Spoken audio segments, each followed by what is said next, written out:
Doc Idol, asking for a friend, paano tanggalin ang lower back pain? Nako, very open-ended yan tanong mo kasi maraming root causes ng back pain. Pwedeng maling pagyuko, maling pagbuhat, pwedeng hereditary, maling pagtulog, maling strides ng lakad. Marami yan kasi lower back yan. Ang pwede mong gawin, pahingahin mo muna siya.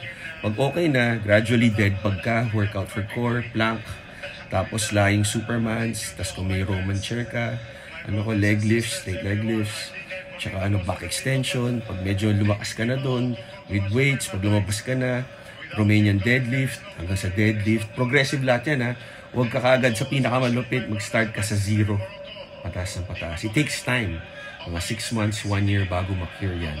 Kahit magbayad ka sa PT na mahalo sa doktor, yun talaga yun. Hopefully, ma-address mo kung ano yung root cause at mag-progressive overload ka, tsaka stretching para gumaling. Dead hang, nakatulong.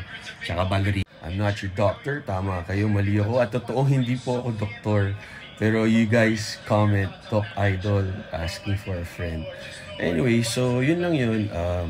Ballerina, dead hang, tsaka cat cow, ang cobra pose, mga stretches to relieve lower back pain.